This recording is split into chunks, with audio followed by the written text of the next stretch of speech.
In today's video, we are going to look at my newest deck edit, Spring into Summer. But before we get into all of these fun decks, I first want to take a moment for everyone to find some new tarot tube channels to check out. Just like a few months ago where I put out a call to action at the beginning of one of my videos asking you all to drop your channel in the comment section so people can subscribe and find you and enjoy your videos. And I certainly subscribed to a ton of new tarot channels. I would love for you to drop your channel in the comments below and introduce yourself to everyone, or share a channel that you are absolutely loving right now. I can always use some fresh tarot content in my life, and I love discovering new channels. I feel like I'm always finding new ones. So let's take this as an opportunity to come together as a community and support one another in the work that we put out, because let's face it,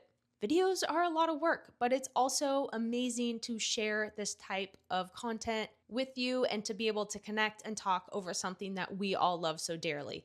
So, thank you so much. I just wanted to get that in there. Now, let's get into the main focus of this video, the deck edit, the decks, what we love. You may recognize a couple decks here that I've shown recently in some of my videos. They definitely were a springing board to the inspiration that I put together for this deck edit. A deck edit for me is a group of decks that I curate that, one, I think look really good together. You can swap the decks in and out, or you can have set pairings in the deck edit amongst all these decks here. I definitely enjoy keeping it open-ended, so maybe one day or one mood I'm feeling pairing these two versus these three, and I'm not set specifically in pairs, although I have tried that in the past. In this current deck edit, I have 16 different decks, and I will only use these 16 decks for whatever set amount of time that I determine I want to keep going with them. Sometimes that could be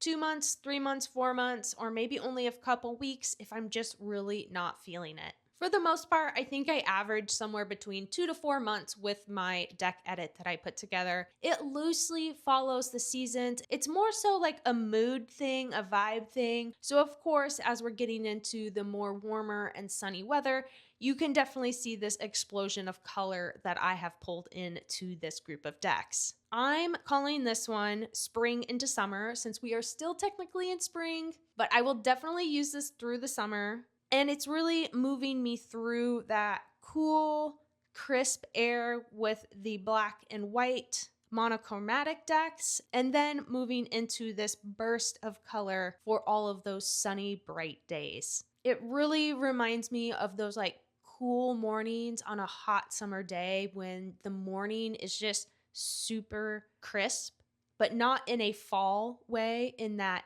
ooh, I can tell it's going to be a blazing afternoon way. So that's where this sort of mix and match of black and white and full color come into play here for me. And I really like to think of this set of decks as Dark Holiday's summer sister. So Dark Holiday was my deck edit from the end of last year, and it was very much inspired by over the top, very layered, luxe, high-end department store wrapping paper.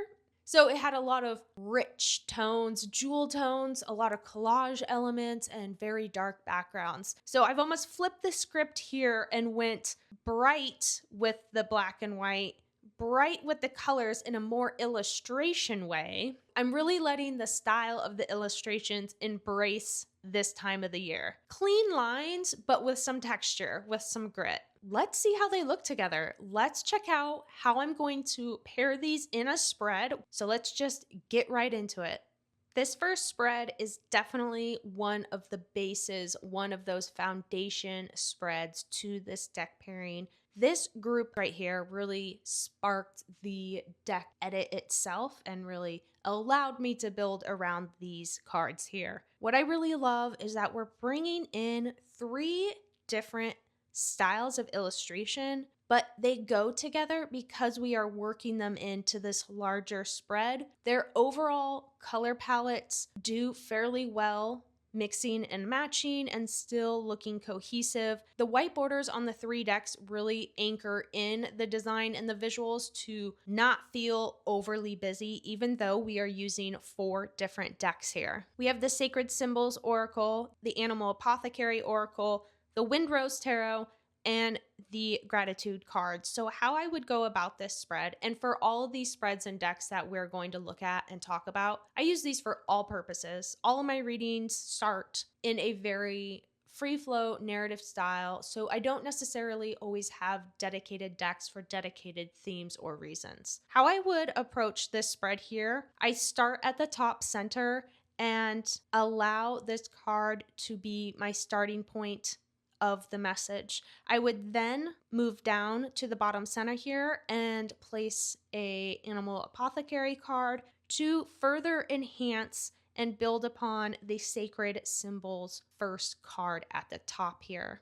Now, you could have set questions for each spread point. I am just going to walk you through how I normally do readings and allow the cards to open up the narrative. So I'll have my 2 center cards, and that will be the foundation that I then build upon the tarot's meaning. Normally, I would probably add about double the cards because I like to start from the center in my spread, and then I build out the left and right sides of the spreads almost like 2 separate arms or 2 separate paths. So then I'm getting like option 1 over here, and I'm getting option 2 over here. And after I get so many layers deep, I move it back down to the center where I would build my conclusion from the left arm and the right arm of this spread. In this sense, I would just read all these cards overall. For these word cards here, the gratitude cards, you could use them to clarify just the tarot meaning, or you could use them to be a summarizing end cap to the reading of these 4 cards. I play around with it. Depends on what the mood is. A lot of this is very mood based for me, but this right here is very exciting. It's an engaging visual read, and it really opens up the storytelling narrative and allows you to push the readings versus relying on every single card to tell you the exact story. Here's another spread, another set that was similar yet different from the previous one we just looked at. I would approach this the exact same way. We swapped out the 2 center decks to the Secrets of the Mystic Grove and the Animal Spirit Oracle here. So same exact setup as the previous one, and I would approach it in the exact same way, starting at the top center, moving to the lower center, allowing this column here of 2 cards to be the anchor point to your reading, the foundation to your reading, the starting point, to then build out the sides here. Either read it all together as one. A way I go about doing that is I would start with my layers. So I'd start with these 2 and that message. I would build out the sides here with the tarot and take into consideration those meanings applied to this meaning here in the center. And then I would use the gratitude cards to either 1, use it as a concluding point, a concluding message, or to clarify the tarot. I love that this set of decks and the previous set with the 2 different other decks, that the color palettes all really speak well to one another. So it's easy to pull out cards that are so different, but that look really great together still. Remember, we're keeping the theme here. So we have 3 decks that are very strongly influenced by nature. And then this word deck here has brilliant use of color. So it is able to blend in and out of many different decks and many different styles. We have the hand illustration. While this deck is digital illustration, it still has a gritty element to its style. So it goes in with the loose mark making of the animal spirit and then all of this texture in the Mystic Grove here. So it all just kind of works together because we are expanding and playing on styles and not relying on just 2 cards right next to each other, really needing to look good together. This is like a patchwork quilt. The more you add, the better it starts to look.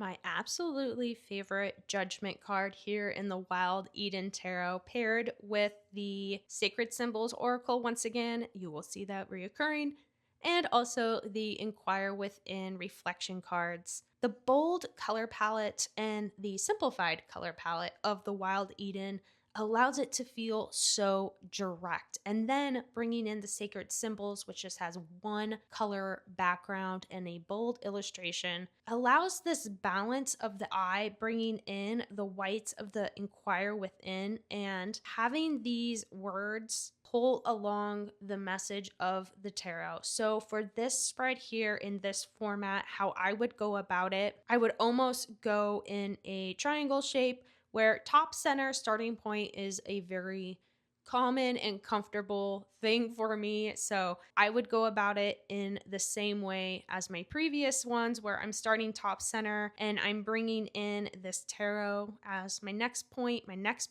building block in the message.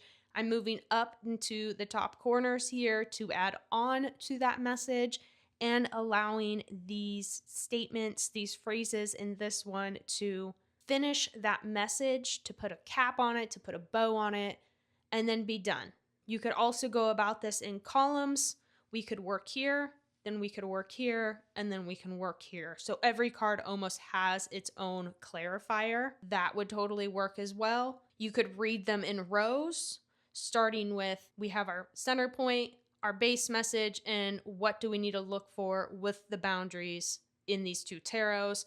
Same with here, start with tarot as the base message and use the inquire within to let you know how to push that lesson, that meaning, that message even further, or just read it all together as one. Because for me, when I do these big spreads like this, as I'm laying down the cards, sometimes it's just a word or two that comes through as my message, and then I'm using those next set of cards that I lay down to build upon and finish that message from the previous card or two that I just interpreted. So it's very building block for me, and I think that's why I like these spreads to look the way they do, because I'm almost building this path, these travel points, these stopping points for me where I go, okay, chapter 1, got it. Chapter 2, got it. You know what I mean? So I personally really enjoy that. Another spread in that same exact setup, using the same idea of pairings here, we have the floating world with the inquired within. I did just show this in my April wrap up. I really enjoyed these two decks together. Floating world has such a impactful visual presence that I find that its pairing really needs to be simplified and can be the subtle partner in the two. So I find these two extremely pleasant to look at, but also really beautiful layered messages. I would go about this the exact same way as the previous spread. We can either read these all as a whole, we can read them across as a row, or we can read them in columns. It really depends on your style and the way you like to work with tarot. Or if you have 6 questions, you have a spread here of 6 cards and you can apply these positions to your questions. So very flexible. Do you see how I am like starting to mix and match the decks? Some decks go with a lot of decks. Some other decks in the deck edit only maybe go with 1 or 2 other ones, or maybe even just itself and its really great pairing partner.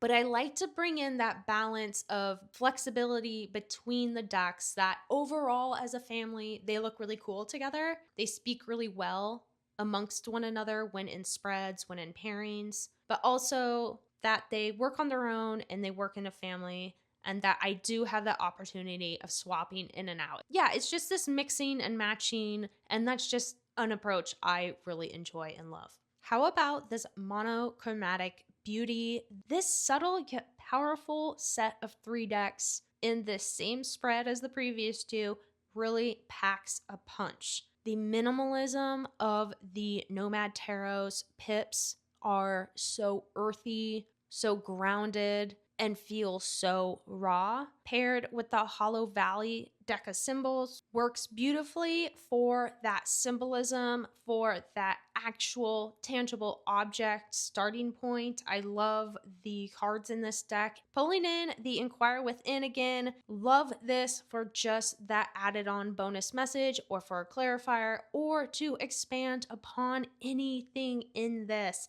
You could use these two to expand upon fire. If you didn't want to use it to build upon the tarot aspect, you could take the 3 tarot, gather your message there, take the 3 oracle cards, 2 oracle decks, build your message with that, and then combine the two to get your finalized overall guiding message from this reading in this spread. So flexible, so many ways to go about this. That is why I love doing deck edits. I can explore a set of decks in my collection. It's a great way to rotate decks, especially if you have a larger collection. It feels like you're putting in time with your decks. Even if you only use a deck once or twice in your deck edit, you still used it, you still chipped away at it. I find that that's very common in my deck edits. I'm not using all of these decks equally, but they are certainly there for me to use. This spread here is so fun. These decks I absolutely love together. We are bringing in that very crisp white of summer with the neon orange, very limited color palette of the Tarot of the Third Gaze. I hope that's the correct translation of this French tarot deck here that I absolutely love. And we bring in this whimsy of the Little Monsters Tarot. I feel like it has a bit of this like folksy, otherworldly vibe that the French tarot does. And although the styles are different, I think because they kind of live in this sort of oddball world, I like that they work together. And then of course the white and black card here are anchored by the common oracle cards to give balance, to give visual balance to this spread here. Once again, visuals are important for me to read for my spreads. It does need to make sense together. It does need to look good together. And all of that plays a factor into my readings here. So similarly to the way that we've been walking through and discussing how I work with these spreads and pairings, we can start in the top center. But because this is such a tarot heavy spread, I would focus on these 4 tarot cards as my overall message and then allow these 2 oracle cards to clarify either these 2 cards specifically or the spread as a whole, and we can sort of combine these 2 for an overall guiding message or direction to the reading from these 4 cards. Or you can certainly just read them all together, or like I've been talking about, start in the top center and then move out. So we could start with the 10 of Wands as the base for our message. We build out our left and our right side with the 9 of Wands and the 4 of Wands. And then the common oracle here will build upon each of these cards, and we'll use the bottom center for our conclusion, for our wrap up, for our final message to this reading. So we've got step 1, step 2, step 3, which step 3 goes into step 2. This left side is its own path. The right side is its own path. And then we find ourselves merging paths at this bottom center card. So that's how I would go about reading this one. But once again, super flexible, super make it what you want it. Choose your own adventure here. I just love these 2 together. We have the Prairie Majesty Oracle with the Magic Tarot. The colors are just perfection together. They encapsulate my spring into summer theme for this deck edit so perfectly. They both have some quirk and some charm and some kitsch to them, and it's just a really fun duo here. What I especially love about the Prairie Majesty Oracle are the questions at the top. So you could come to this pairing, to this spread, and just need some sort of guiding message that you're not coming to the cards with anything specifically, and go off the question of this oracle deck and then allow the 2 tarot cards to build that narrative, to build the story, to build your meaning. It's a very lighthearted, simple approach, but it works every time and it works beautifully. So then what I would also do with the Prairie Majesty Oracle is use it as a spread maker. Craft some questions, craft some spreads using the questions at the top of the cards. In this way, we can layer the every little thing you do as Magic Tarot on top of those Prairie Majesty cards because they are the same size. And we can have these great little peekaboo of questions for our spread. Simple, easy, quick approach, not too much thinking needed. Just come to the cards and see what they have to say. I love this sort of take it by chance method with the questions. I did show this pairing in my VR to the Readers Mass Market must-haves, but they were too good to not show again, and they were used in this deck edit, so let's just look at them one more time really quickly. I love these two together. I would just read them as a group, as a whole. I always start with the middle. That's just my habit.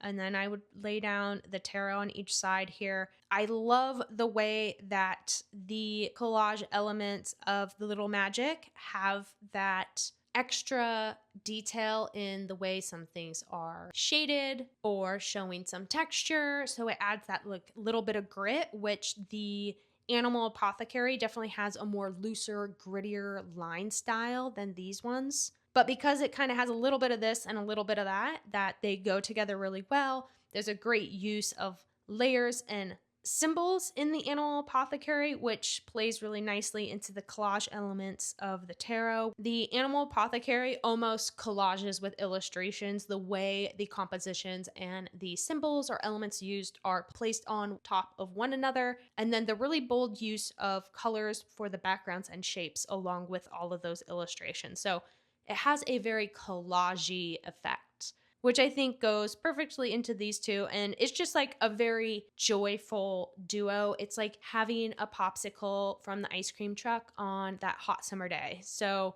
that's how I keep pulling in this theme, pulling in these ideas to this deck edit as a whole. Let's pull the Windrose and the Sacred Symbols back in together as just a 3-card spread, 2-deck pairing. Really simple. We can keep this quick, fast, easy. This sort of setup for me is one that I would do when I just want a quick hit, but I still want some like fun visuals more than just like a single card pull, because I don't really do single card pulls with tarot decks. I definitely stick that with Oracle decks. But for me, it's really the marriage, the melding between tarot and oracle that I really and enjoy my time with the decks and my readings, those messages that come through. I get the most when I can start mixing and matching and combining. So these two here are like the perfect visual fun and deep meaning from not a lot. So I love these two together. The colors play so beautifully off each other. And of course, the illustration styles work very nicely. We have the more detailed elements and styling from the Windrose, and we have that very bold, minimal styling from the Sacred Symbols, and they just allow each other to speak and to sit back when necessary.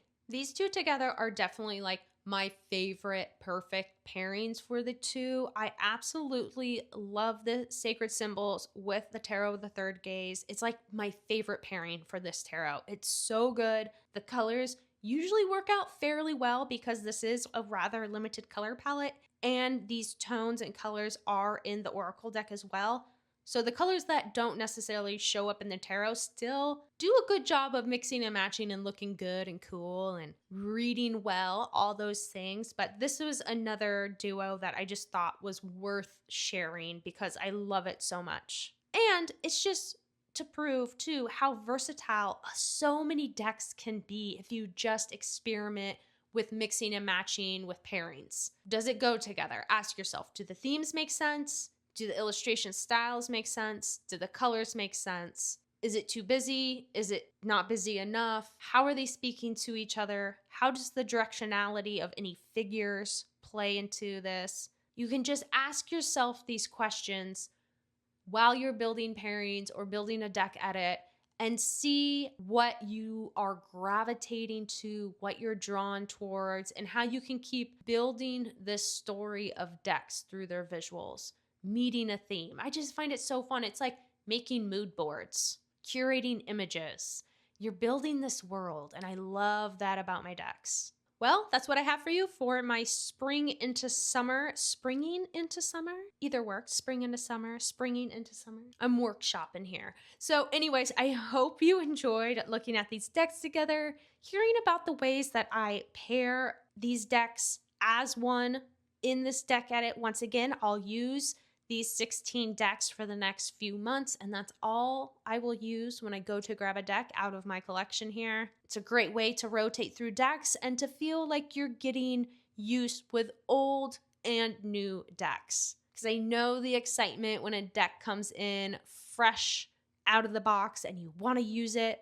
But this is a good way to stay in touch with all your decks and to see what's working and maybe what's not working. Let me know if you got my vision here. Let me know if you're into deck edits or pairings, or do you do anything similar or different to the way that I've talked about here? I would love to know how it works for you.